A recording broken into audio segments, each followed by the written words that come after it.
So ഇനി നമുക്ക് ഒരു ഡയറക്ടറിയുടെ ട്രീ സ്ട്രക്ചർ തന്നെ നമുക്ക് എങ്ങനെ ക്രിയേറ്റ് ചെയ്യാമെന്നാണ് ഞാൻ പറയുന്ന ചിലപ്പോൾ നിങ്ങൾക്ക് മനസ്സിലായി കാണത്തില്ല. അതായത് ബേസിക്കലി എനിക്കൊരു ഫോൾഡർ ഉണ്ട്, അതിനകത്ത് എനിക്കൊരു ഫോൾഡർ ക്രിയേറ്റ് ചെയ്യണം, അതിനകത്ത് വീണ്ടും ഒരു ഫോൾഡർ ക്രിയേറ്റ് ചെയ്യണം. ഓക്കെ, അപ്പോൾ നമ്മളിപ്പോൾ പഠിച്ച mkdir എന്ന് പറയുന്ന കമാൻഡ് ഉപയോഗിച്ചിട്ടാണെങ്കിൽ നമ്മൾ ആദ്യം ഒരു ഫോൾഡർ ക്രിയേറ്റ് ചെയ്യും, എന്നിട്ട് ആ ഫോൾഡറിനകത്ത് വീണ്ടും ചെന്നിട്ട് വീണ്ടും ഒരു ഫോൾഡർ ക്രിയേറ്റ് ചെയ്യും ഇല്ലേ. അതായത് ലെറ്റ്സ് സേ mkdir ടെസ്റ്റ് എന്ന് പറയുന്ന ഒരു ഫോൾഡർ ക്രിയേറ്റ് ചെയ്യാം. ഓക്കെ എന്നാൽ ടെസ്റ്റ് എന്ന് പറയുന്ന ഒരു ഫോൾഡർ ഇവിടെ ക്രിയേറ്റ് ചെയ്ത് കാണാൻ പറ്റും. ഇനി ഞാൻ ടെസ്റ്റ് എന്ന് പറയുന്ന ഫോൾഡറിനകത്ത് വീണ്ടും ഒരു ഫോൾഡർ ക്രിയേറ്റ് ചെയ്യണം, അതായത് cd ടെസ്റ്റ്. ഓക്കെ, അങ്ങനെ ഒരു ഫോൾഡർ നമ്മൾ cd കമാൻഡാണ് കൊടുത്തത്. ഓക്കെ, ഇത് cd കമാൻഡ് അല്ല കൊടുക്കേണ്ടത്, mkdir എന്ന് പറയുന്ന കമാൻഡാണ് കൊടുക്കേണ്ടത്. ഓക്കെ, ഫോൾഡർ ക്രിയേറ്റ് ചെയ്യാനല്ലേ. ഓക്കെ, അപ്പോൾ mkdir കമാൻഡ് കൊടുത്തു കഴിയുമ്പോഴത്തേക്കും ls കമാൻഡ് കൊടുത്തു കഴിഞ്ഞാൽ ടെസ്റ്റ് എന്ന് പറയുന്ന കമാൻഡ് കാണാൻ, അതേപോലെ ls കമാൻഡ് കൊടുത്തിട്ട് ടെസ്റ്റ് എന്ന് പറയുന്ന ഫോൾഡർ കൊടുത്തു കഴിഞ്ഞാൽ നിങ്ങൾക്ക് ഹലോ ഫോൾഡർ കാണാൻ പറ്റും. ഓക്കെ, അപ്പോൾ ഇതിപ്പോൾ 2 ഫോൾഡേഴ്സേ ഉള്ളൂ, നെസ്റ്റിങ് 2 ഫോൾഡേഴ്സേ ഉള്ളൂ. പക്ഷേ നിങ്ങൾക്ക് നിങ്ങളൊരു പ്രോജക്റ്റൊക്കെ ചെയ്യുമ്പോഴത്തേക്കും അതിൽ മൾട്ടിപ്പിൾ ലെവൽസ് ആണ്. അതായത് പ്രോജക്റ്റ് എന്ന് പറയുന്ന ഒരു ഫോൾഡർ ഉണ്ടെങ്കിൽ അതിനകത്ത് അതിൻ്റെ സോഴ്സ് കോഡ് കിടക്കുന്ന ഒരു ഫോൾഡറാണ്. ആ സോഴ്സ് കോഡിനകത്ത് വീണ്ടും ചിലപ്പോൾ അസറ്റ്സ് എന്ന് പറയുന്ന ഫോൾഡറാണ്. ഓക്കെ, അപ്പോൾ അങ്ങനെയൊക്കെ നിങ്ങൾക്ക് ഒരു ഫോൾഡർ ലെവൽസ് ക്രിയേറ്റ് ചെയ്യാൻ വേണ്ടിയിട്ട് ഈ ഒരു മെത്തേഡ് ഫോളോ ചെയ്ത് കഴിഞ്ഞാൽ ഒരുപാട് സമയം വേസ്റ്റ് ആവും. ഓക്കെ, അപ്പോൾ അത് എങ്ങനെ പെട്ടെന്ന് ചെയ്യാൻ പറ്റുമെന്ന് നമുക്ക് നോക്കാം. ഓക്കെ, അതിനു മുമ്പേ ഞാൻ ഈ ഒരു ഫോൾഡർ ഒന്ന് ഡിലീറ്റ് ചെയ്യണം. Okay, rm-r test. Okay, folder പോയി. ഓക്കെ, അപ്പോൾ നമ്മൾ ഇവിടെ mkdir എന്ന് പറയുന്ന കമാൻഡ് തന്നെയാണ് ഉപയോഗിക്കുന്നത്. ആ കമാൻഡിൻ്റെ ഡീഫോൾട്ട് ബിഹേവിയർ നമ്മൾ ചേഞ്ച് ചെയ്യുന്നതേ ഉള്ളൂ. ഓക്കെ, അതെങ്ങനെ ചേഞ്ച് ചെയ്യാം? നമ്മൾ ബേസിക്കലി ഒരു ഓപ്ഷൻ കൊടുക്കും. ആ ഓപ്ഷൻ്റെ പേരാണ് mkdir-p. ഓക്കെ, ഈ ഒരു ഓപ്ഷൻ കൊടുത്തു കഴിഞ്ഞാൽ നമുക്ക് ഇതേപോലെ നമുക്ക് മൾട്ടിപ്പിൾ ലെവൽസിൽ ഫോൾഡേഴ്സ് ക്രിയേറ്റ് ചെയ്യാം. ഓക്കെ, mkdir-p ഞാനിപ്പോൾ ഫോൾഡർ 1, ഫോൾഡർ 2, വർക്ക് ഫോൾഡർ എന്ന് പറഞ്ഞു, 3rd ലെവലിലുള്ള ഫോൾഡർ വർക്ക് ഫോൾഡർ എന്നാണ് ഞാൻ കൊടുക്കുന്നത്. ഓക്കെ, ഞാൻ ഇനി ഈ കമാൻഡ് എൻ്റർ ചെയ്ത് കഴിഞ്ഞാൽ ഓക്കെ നമുക്കിവിടെ പെർമിഷൻ ഡിനൈഡ് എറർ വന്നു. ഇതിന് കാരണം എന്തെന്ന് പറഞ്ഞാൽ ബേസിക്കലി ഞാൻ എൻ്റെ പാത്ത് കൊടുത്തത് സ്റ്റാർട്ടിങ് എന്താണ് ഫോർവേഡ് സ്ലാഷ് വെച്ചാണ് കൊടുത്തത്. ഓക്കെ, ഫോർവേഡ് സ്ലാഷ് വെച്ച് നമ്മൾ പാത്ത് സ്റ്റാർട്ട് ചെയ്യുമ്പോഴുള്ള പ്രശ്നം എന്താണ്? നമ്മളത് റൂട്ട് ഡയറക്ടറിയിൽ നിന്നാണ് നമ്മുടെ ഇൻ്റർപ്രറ്റർ ആ പാത്ത് കാൽക്കുലേറ്റ് ചെയ്യുന്നത്. ഓക്കെ, ഈ പാത്ത് ഈ ഒരു സിമ്പിൾ കാണുമ്പോൾ നമ്മൾ ഇൻ്റർപ്രറ്റർ എന്ത് ചെയ്യാമെന്ന് പറഞ്ഞാൽ നമ്മൾ ഈ പറഞ്ഞു കൊടുത്തിരിക്കുന്ന ഈ ഫോൾഡേഴ്സ് എല്ലാം റൂട്ട് ഡയറക്ടറിയിൽ നിന്ന് ക്രിയേറ്റ് ചെയ്യാൻ നോക്കും. അതായത് റൂട്ട് ഡയറക്ടറിക്കകത്ത് പോയിട്ട് ഫോൾഡർ 1 ക്രിയേറ്റ് ചെയ്യാൻ നോക്കും, ഫോൾഡർ 2 ക്രിയേറ്റ് ചെയ്യാൻ നോക്കും. ഓക്കെ, എന്നിട്ട് അതിനകത്ത് വർക്ക് ഫോൾഡർ എന്ന് പറഞ്ഞ ഫോൾഡറും ക്രിയേറ്റ് ചെയ്യാൻ നോക്കും. അപ്പോൾ ബേസിക്കലി ഇത് വർക്ക് ചെയ്യാത്തതിന് കാരണം എന്താണെന്ന് പറഞ്ഞാൽ നമ്മൾ യൂസർ ഡയറക്ടറിക്ക് അകത്താണ് നിൽക്കുന്നത്. ഓക്കെ, നമുക്ക് റൂട്ട് ആക്സസ് ഉണ്ടെങ്കിൽ മാത്രമേ ഈ യൂസർ ഡയറക്ടറി, അതായത് എൻ്റെ കേസിലാണെങ്കിൽ പൈ എന്ന് പറയുന്ന ഫോൾഡറാണ് എൻ്റെ യൂസർ ഡയറക്ടറി. ഓക്കെ, ഇതിൻ്റെ പുറത്ത് നമ്മൾ എന്തെങ്കിലും ചെയ്യണമെങ്കിൽ, അതായത് ഈ യൂസർ ഡയറക്ടറിക്ക് പുറത്ത് എന്തെങ്കിലും ചെയ്യണമെങ്കിൽ നമുക്ക് അഡ്മിൻ പ്രിവിലേജിൻ്റെ ആവശ്യമാണ്. ഓക്കെ, അഡ്മിൻ പ്രിവിലേജ് ഉണ്ടെങ്കിൽ മാത്രമേ നമുക്ക് ഫയൽസും ഫോൾഡേഴ്സും യൂസർ ഡയറക്ടറിക്ക് പുറത്ത് ചെയ്യാൻ പറ്റത്തുള്ളൂ. ഓക്കെ, ഈ കമാൻഡ് നിങ്ങൾക്ക് റൺ ചെയ്യണമെങ്കിൽ നിങ്ങൾ സൂഡോ ആക്സസ് കൊടുത്ത് ഈ കമാൻഡ് റൺ ചെയ്യാവുന്നതാണ്, നോ ഇഷ്യൂസ്.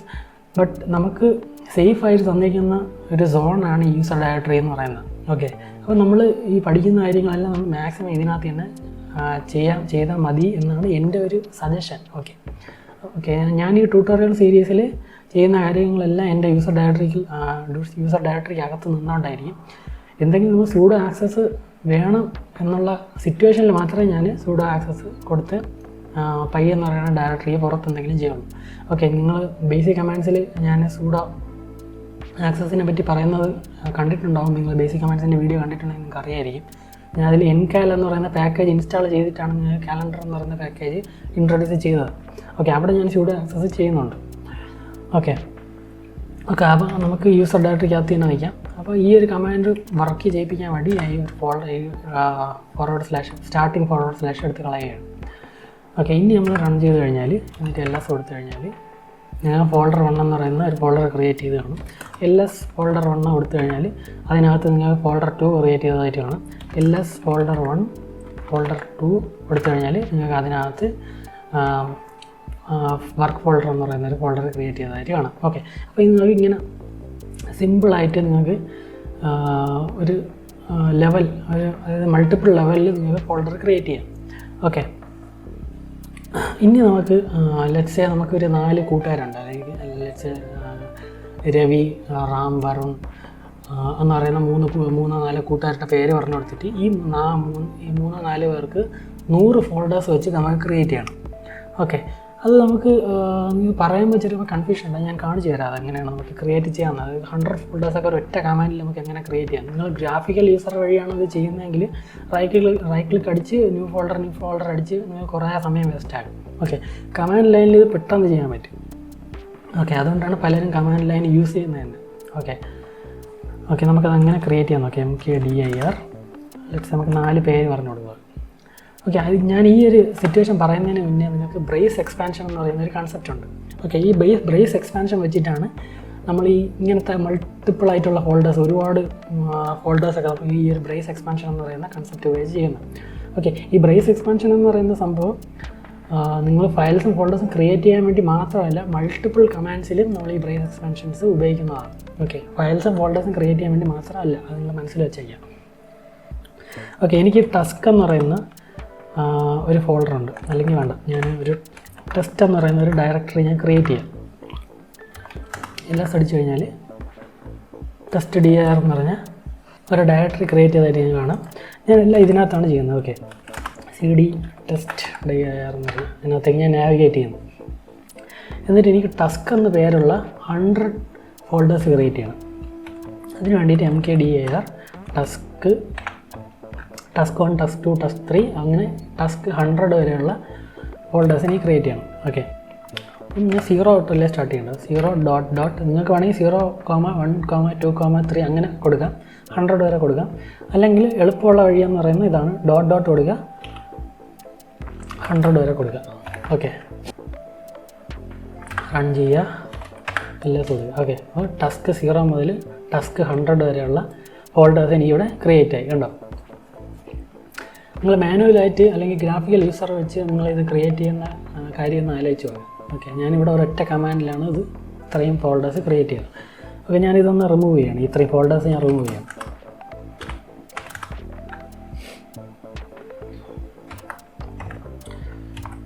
ഓക്കെ, ഇനി എനിക്ക് 4 പേരുകൾ അതായത് 4 എൻ്റെ ഫ്രണ്ട്സ് 4 പേര് ഞാൻ പോയി പറഞ്ഞു കൊടുക്കുകയാണ്.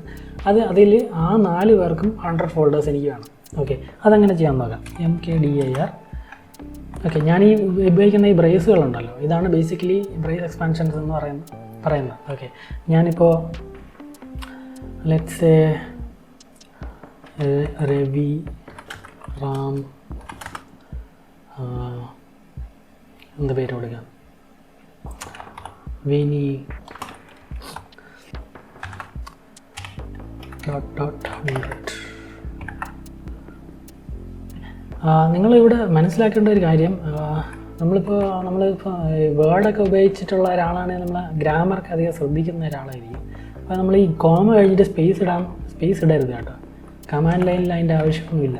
അപ്പോൾ ഇങ്ങനെ ഇത് കൊടുത്തു കഴിഞ്ഞാൽ അതൊരു ക്യാരക്ടറായിട്ടേ അത് എടുക്കത്തുള്ളൂ. ഓക്കെ, അതുകൊണ്ടാണ് ഞാൻ അങ്ങനെ പറഞ്ഞത്. അതേപോലെ നിങ്ങൾ ഈ നമ്പറുകൾ കൊടുക്കുന്നുണ്ടല്ലോ, ഇത് ഞാൻ ഇവിടെ ഒരു സീക്വൻസ് അവൈലബിൾ ആയിട്ടുള്ളത് കൊണ്ടാണ് ഇവിടെ നമുക്ക് ഡോട്ട് കൊടുത്തു കഴിഞ്ഞാൽ വർക്കാവുന്നത്. അല്ലാതെ നിങ്ങളിവിടെ ആപ്പിൾ മാംഗോ എന്നൊക്കെ കൊടുത്തു കഴിഞ്ഞാൽ വർക്ക് ചെയ്യത്തില്ല. ഓക്കെ, ആപ്പിൾ ഡോട്ട് മാംഗോ എന്ന് പറഞ്ഞ് കൊടുത്തു കഴിഞ്ഞാൽ നിങ്ങൾക്കിവിടെ ഫ്രൂട്ട്സിൻ്റെ കംപ്ലീറ്റ് ലിസ്റ്റായിട്ടൊന്നും കിട്ടത്തില്ല. ഓക്കെ, എന്തെങ്കിലും പാറ്റേൺ ഉണ്ടെങ്കിൽ മാത്രമേ നിങ്ങൾക്ക് ഈ ഡോട്ട് ഉപയോഗിക്കാൻ പറ്റത്തുള്ളൂ. ഓക്കെ, ബേസിക്കലി ഇതെങ്ങനെ ക്രിയേറ്റ് ചെയ്യാന്ന് പറഞ്ഞാൽ രവി _1, രവി _2, രവി up to 100 വരെ ക്രിയേറ്റ് ചെയ്യും. അത് കഴിഞ്ഞതിന് ശേഷം റാം _1, റാം _2, റാം _100 അങ്ങനെ വരുണ്ട വരെ ക്രിയേറ്റ് ചെയ്യും. ഓക്കെ, നമുക്കതൊന്ന് കണ്ടുപോകാം. ഓക്കെ, റണ്ണായി. കണ്ടോ, നമുക്ക് എത്ര ഫോൾഡേഴ്സ് ക്രിയേറ്റ് ചെയ്യുന്നുണ്ടോ. റാം 1, റാം 2 അങ്ങനെ വരുണിലുള്ളത് വരെ, വരുൺ 100 വരെ നിങ്ങൾക്ക് കാണാം. ഓക്കെ, കണ്ടോ, വരുൺ 100. ഓക്കെ, ഇത് നിങ്ങൾ ഗ്രാഫിക്കൽ യൂസർ വെച്ച് എത്ര സമയം എടുക്കും വെച്ച് ഇങ്ങനെ ഒരു ഇത്രയും ഫോൾഡേഴ്സ് ക്രിയേറ്റ് ചെയ്യാൻ വേണ്ടി. ഓക്കെ, അപ്പോൾ നിങ്ങൾക്കിപ്പോൾ മനസ്സിലായി കാണും കമാൻഡ് ലൈനിൻ്റെ സ്ട്രെങ്ത് എന്താണെന്നും അതിൻ്റെ ഉപയോഗം എന്താണെന്നും ഇപ്പോഴും ആൾക്കാർ ഇത് ഉപയോഗിക്കുന്നതിൻ്റെ റീസൺ എന്താണെന്ന് നിങ്ങൾ മനസ്സിലാക്കണം. ഓക്കെ, ഇങ്ങനെയുള്ള കമാൻഡ്സ് ബേസിക്കലി നിങ്ങളുടെ ഇപ്പോൾ റിയാക്റ്റൊക്കെ ഉപയോഗിക്കുന്ന ആളാണെങ്കിൽ NPX ക്രിയേറ്റ് റിയാക്റ്റ് ആപ്പ് എന്നൊക്കെ പറഞ്ഞ് കൊടുക്കുന്ന കമാൻഡ്സിൽ ഒരുപാട് അതിൽ ഫോൾഡർ സ്ട്രക്ചേഴ്സൊക്കെ അതൊക്കെ താനെ ക്രിയേറ്റ് ചെയ്യുന്നതാണല്ലേ. ബേസിക്കലി അതൊക്കെ ബാഷ് സ്ക്രിപ്റ്റിംഗ് ആണ്. പക്ഷേ നിങ്ങൾ കമാൻഡുകൾ ഓരോ ഫയലിൽ റൈറ്റ് ചെയ്ത് വെച്ചിട്ടുണ്ടാകും. നിങ്ങൾ NPX ക്രിയേറ്റ് റിയാക്റ്റ് ആപ്പ് എന്ന് പറഞ്ഞ് കൊടുത്തു കഴിയുമ്പോൾ തന്നെ ആ സ്ക്രിപ്റ്റ് ആയിരിക്കും റൺ ചെയ്യുന്നത്. ആ സ്ക്രിപ്റ്റ് എന്നിട്ടാണ് ഈ നിങ്ങൾക്ക് ആവശ്യമുള്ള ഫോൾഡേഴ്സ് എല്ലാം നിങ്ങളുടെ പ്രോജക്റ്റിന് വേണ്ടി ഓട്ടോമാറ്റിക്കലി ക്രിയേറ്റ് ചെയ്ത് തരുന്നത്. ഓക്കെ ഞാനിപ്പോൾ എനിക്ക് ഇത്രയും ഫോൾഡേഴ്സ് ഉണ്ട്. ഇനി ഈ ഇത്രയും ഫോൾഡേഴ്സിലും എനിക്ക് 100 ഫയൽസ് വെച്ച് ക്രിയേറ്റ് ചെയ്യണം. അതെങ്ങനെ ഞാൻ ക്രിയേറ്റ് ചെയ്യും? ഓക്കെ അതിനുവേണ്ടി നമ്മൾ ഫയൽ ക്രിയേറ്റ് ചെയ്യുമ്പോൾ നമ്മൾ കമാൻഡ് എന്തായിരുന്നു? ടച്ച് എന്ന് പറയുന്ന കമാൻഡായിരുന്നു. ടച്ച് എന്ന് പറയുന്ന കമാൻഡിൽ നമ്മൾ വീണ്ടും ആ പേരുകൾ പറഞ്ഞു കൊടുക്കുക. നമ്മൾ എന്തൊക്കെയായിരുന്നു? രവി, റാം, വിനി, വരും അല്ലേ? ഇതാണ് നമ്മൾ കൊടുത്തത്. അണ്ടർസ്കോർ നമ്മൾ എന്നിട്ട് ബ്രേസ് എക്സ്പാൻഷൻ വീണ്ടും കൊടുത്തു 1.100. എന്നിട്ട് // കൊടുക്കുക. ടച്ച് എന്ന് പറഞ്ഞിട്ട് നമ്മളൊരു പാരാമീറ്റർ കൊടുത്തിട്ട് // കൊടുക്കുമ്പോൾ എന്താണ് ബേസിക്കലി ഉദ്ദേശിക്കുന്നത്? അതായത് നമ്മളിപ്പോൾ നിൽക്കുന്നത് ടെസ്റ്റ് ഡയറക്ടറിക്കകത്താണ്. അപ്പോൾ ടെസ്റ്റ് ഡയറക്ടറിക്കകത്ത് നമ്മൾ ഫയൽ ക്രിയേറ്റ് ചെയ്യാൻ നോക്കുകയാണ്. അതിൻ്റെ പാത്താണ് ഇത്രയും നിങ്ങൾ സെറ്റ് ചെയ്ത് കൊടുത്തത്. അതായത് RAM1 എന്ന് പറയുന്ന ഫോൾഡർ ആദ്യം എടുക്കും, എന്നിട്ട് അതിനകത്ത് ഫയൽ ക്രിയേറ്റ് ചെയ്യും. അത് ആ ഫയലിൻ്റെ പേര് നമ്മളിവിടെ കൊടുക്കും. നമ്മൾ ടാസ്ക് 1.100 എന്ന് പറഞ്ഞ് കൊടുക്കുക. അതായത് ആദ്യം ഇത് ചെയ്യുന്നതെന്ന് പറഞ്ഞാൽ ആദ്യത്തെ ഭാഗത്ത് എന്ന് പറഞ്ഞാൽ Ravi1 ആയിരിക്കും. Ravi1 പോയിട്ട് 100 ഫയൽസ് ക്രിയേറ്റ് ചെയ്യും. എന്നിട്ട് Ravi2 എടുക്കും, അത് കഴിഞ്ഞ് 100 ഫയൽസ് അതിനകത്ത് ക്രിയേറ്റ് ചെയ്യും. കണ്ടോ, നമ്മളിത് ഇത്രയും പാത്താണ് ബേസിക്കലി. ഇനി നമുക്ക് ഇതൊന്ന് റൺ ചെയ്ത് കഴിഞ്ഞാൽ കുറേ സമയം എടുക്കും കേട്ടോ, കുറേ ഫോൾഡേഴ്സ് ഉള്ളതുകൊണ്ട്. കണ്ടോ, അത് കംപ്ലീറ്റ് ആയി. LS നമ്മളെ ഫോൾഡേഴ്സ് എല്ലാം ഇവിടെ ഉണ്ട്. നമ്മൾ ഇനിയിപ്പോൾ LS RAM1 എന്ന് കൊടുത്തു. RAM1 എന്ന് കൊടുത്തു കഴിഞ്ഞാൽ പാത്ത് കൊടുക്കണമല്ലോ, CD LS RAM_1. കണ്ടോ, 100 ഫയൽസ് ഞങ്ങൾക്ക് ഇവിടെ ക്രിയേറ്റ് ചെയ്തിട്ടുണ്ട്. 100 ഫയൽസ് ഞങ്ങൾക്ക് ഇവിടെ ക്രിയേറ്റ് ചെയ്തിട്ടുണ്ട്. കണ്ടോ, ഇതെല്ലാം വൈറ്റ് കളറിലാണ്. സോ ഇത് ഒബ്വിയസ്ലി ഫയൽസ് ആണ്. ഇനി നമുക്ക് വേറൊരു ഫോൾഡറും കൂടെ ആണെങ്കിൽ നോക്കി നോക്കാം. LS വിനി 95 വിനി 95ൻ്റെ വിനി_95ൻ്റെ അകത്തുള്ള ഫയൽസ് കണ്ടാൽ വിനി 95 എന്ന് പറഞ്ഞ ഫോൾഡറിനകത്ത് 100 ടാസ്ക് എന്ന് പറയുന്ന ഫോൾഡേഴ്സ് ഉണ്ട്. അപ്പോൾ ഇത്രയാണ് നിങ്ങൾക്ക് ലിനക്സ് ഫയൽ മാനേജ്മെൻറ്റ്, ഫയൽസും ഫോൾഡേഴ്സും മാനേജ് ചെയ്യാൻ വേണ്ടി ഞാൻ ഇൻക്ലൂഡ് ചെയ്തിരിക്കുന്ന കമാൻഡ്സ്, അതിൻ്റെ ഓപ്ഷൻസ്, അതിൻ്റെ ട്രിക്സ്. അപ്പോൾ നിങ്ങൾക്കിത് ഉപയോഗം ഉണ്ടെന്ന് തോന്നിയാൽ ലൈക്ക് ചെയ്യുക, സബ്സ്ക്രൈബ് ചെയ്യുക. നിങ്ങൾക്ക് വീഡിയോയിൽ എന്തെങ്കിലും പ്രശ്നമുണ്ടെങ്കിൽ കമൻറ്റ് ചെയ്യുക, ഡൗട്ട് ഉണ്ടെങ്കിലും കമൻറ്റ് ചെയ്യുക. So thank you, take care.